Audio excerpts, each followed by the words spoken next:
কোন জায়গায় আমরা বলে ফেলি গরিব মারার বাজেট। গরিব মারলো কেমনে? প্রথমেই তো উনি ফ্যামিলি কার্ড দিলেন। কাদেরকে দিলেন? বড় লোকদের দিলেন একদম অসহায় হতদরিদ্র মাদের কাছে। কেন মাদেরকে দিলেন? ওই মারা সবচেয়ে অবহেলিত, নির্যাতিত, অসহায়। কাদেরকে কার্ড দিলেন? কৃষকদের কার্ড দিলেন। বাংলাদেশ কৃষি প্রধান দেশ, কৃষি আমাদের জীবন, কৃষি বাংলাদেশ। সুতরাং যারা কৃষি কাজে জড়িত থাকেন, তারা যে কত কষ্টে থাকেন তাদেরকে উনি দিলেন। উনি সম্মানী ভাতা দিলেন কাদেরকে? মসজিদের ইমাম, পুরোহিত, মুয়াজ্জিনদের। আপনারা জানেন মসজিদের ইমামতি করে, আমরা ঠিকমতো তাদের সম্মানও দিতে পারি না। ওই জায়গায় উনি অ্যাড্রেস করেছেন। উনি খাল কাটার উদ্বোধন করলেন, খাল কাটলাম। খাল কার কাজে লাগবে? গরিব কৃষকের কাজে লাগবে। কি কাজে লাগবে?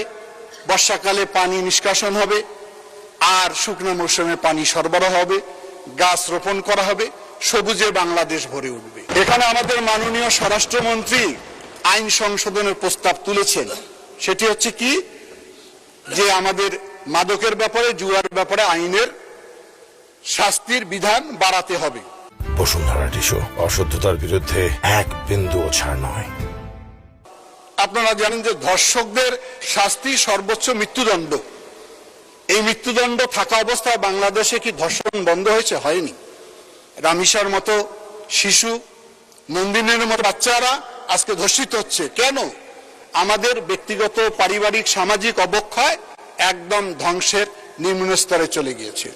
আমি মনে করি আইনের পাশাপাশি যদি আমরা একটা সামাজিক আন্দোলন তৈরি করতে না পারি, তাহলে কোনো অবস্থাতেই আমরা এই সমাজকে সঠিক জায়গায় আনতে পারবো না। মহান স্বাধীনতা যুদ্ধে আমার পিতা শহীদ হয়েছে।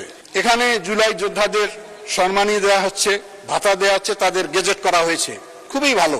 কিন্তু দেশ অর্জনে যারা শহীদ হয়ে গেল তাদের তালিকা কোথায়? তাদের তালিকা কোথায়? তাদের কি গেজেট রয়েছে? হয়নি। আরেকটি বিষয় আমাকে কষ্ট দেয়। সেদিন এক মা আমার কাছে এসেছে, বলেছে এই 17 বছর লড়াইতে আমার ছেলে মিছিল করা অবস্থায় পুলিশের গুলিতে নিহত হয়ে গেল।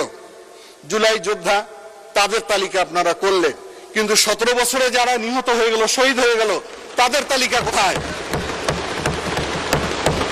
তাদের আত্মত্যাগের মূল্য যদি আমরা দিতে না পারি, কবরে গিয়ে আমাদের জন্য তারা সঠিক দোয়া করবে না।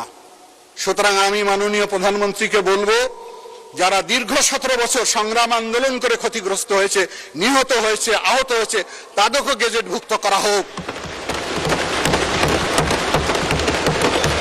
আমরা একটি বৈষম্য করবো তা হবে না। স্বাধীনতার যুদ্ধে 30 লক্ষ লোক আত্মাহুতি দিল, 2 লক্ষ মা বোনের ইজ্জত গেল, তাদের কোনো গেজেট নাই, তাদের কোনো আলোচনা নাই, তাদের নাম কোনো ইতিহাসে লেখা হয় না।